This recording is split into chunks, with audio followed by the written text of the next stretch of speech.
Bonjour à chacun et chacune. Je vous invite à lire aussi Matthieu chapitre 4 du verset 1 à 11. Écoute-moi bien aujourd'hui, parce que ce que je vais te dire peut changer ta manière de voir ta vie spirituelle. La Bible dit que Jésus fut conduit par l'Esprit dans le désert pour être tenté par le diable. Et rien que cette phrase, elle dérange, elle secoue, elle brise une fausse image d'un Dieu qui promet une vie sans combat.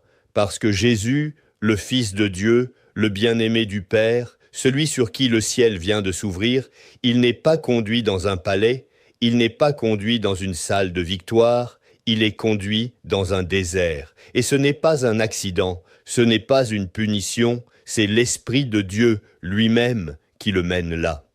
Et je veux te dire quelque chose aujourd'hui avec autorité spirituelle. Ton désert n'est pas une preuve que Dieu t'a abandonné, c'est parfois la preuve que Dieu t'a choisi pour une formation plus profonde. Parce que c'est dans le désert que les vrais fils se révèlent, c'est dans le désert que les vrais soldats se forment, c'est dans le désert que les vraies racines se plantent, et Jésus entre dans ce lieu après 40 jours de jeûne, fatigué, humain, affamé, vulnérable. Et c'est là que le diable arrive, parce que l'ennemi attaque toujours au moment où tu es le plus fragile, pas quand tu es fort, pas quand tu cries victoire, mais quand tu es dans le silence, dans la faiblesse, dans la solitude. Et il lui dit, « Si tu es fils de Dieu, transforme ces pierres en pain. » Écoute-moi bien, le diable ne lui dit pas de faire quelque chose de mal, il lui dit de faire quelque chose de logique, de nourrir sa faim, de satisfaire son besoin, mais en dehors de la direction du Père. Et là, Jésus répond avec une puissance que beaucoup de chrétiens ont oubliée aujourd'hui. Il ne panique pas, il ne s'énerve pas, il ne discute pas.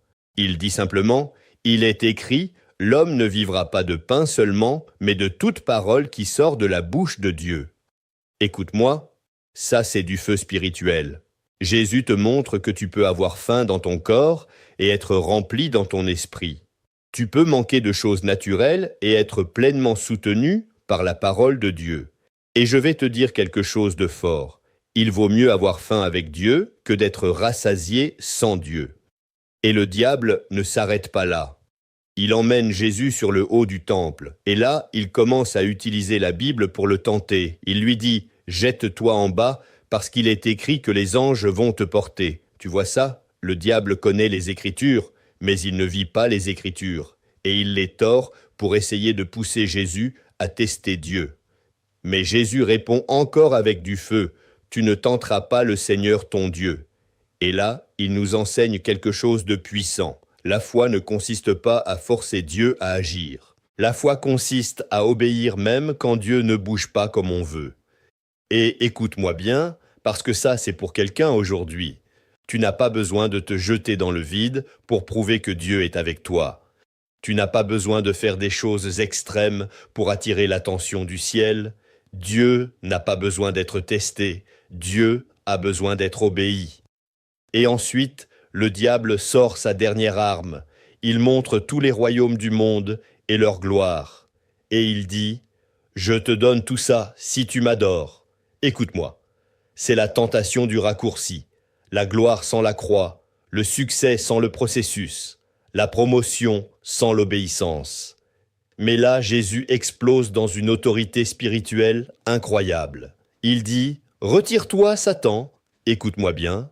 Jésus ne négocie pas avec les ténèbres. Il ne discute pas avec le mensonge. Il ne s'assoit pas pour analyser la tentation. Il tranche, il coupe, il rejette.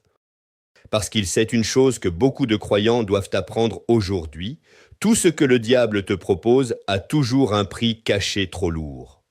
Et Jésus répond avec une flamme dans la bouche, « Tu adoreras le Seigneur ton Dieu, et tu le serviras lui seul. » Et là, quelque chose se brise dans le monde spirituel, parce que toute tentation touche toujours la même chose, ton adoration, ce que tu es prêt à servir, ce que tu es prêt à suivre, ce que tu es prêt à placer au-dessus de Dieu. Et je veux te dire quelque chose avec feu aujourd'hui. Ce que tu adores détermine ta direction. Ce que tu adores détermine ton avenir. Ce que tu adores détermine ta stabilité. Et le texte continue et dit quelque chose de puissant, le diable le laissa. Et écoute-moi bien, il ne part pas parce que Jésus est fatigué. Il ne part pas parce que Jésus est faible. Il part parce que Jésus est enraciné dans la parole. Et là, le ciel bouge. Les anges viennent. Ils servent Jésus. Et ça, c'est la preuve que le désert n'est jamais la fin. Après la fidélité vient la visitation. Après la bataille vient la restauration. Après la tentation vient la gloire. Et je veux te dire quelque chose aujourd'hui avec autorité prophétique.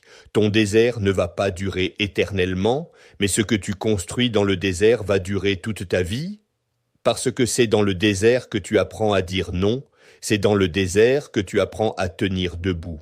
C'est dans le désert que tu apprends à ne pas vendre ton âme pour un raccourci. C'est dans le désert que tu apprends à dépendre de Dieu même quand rien ne bouge.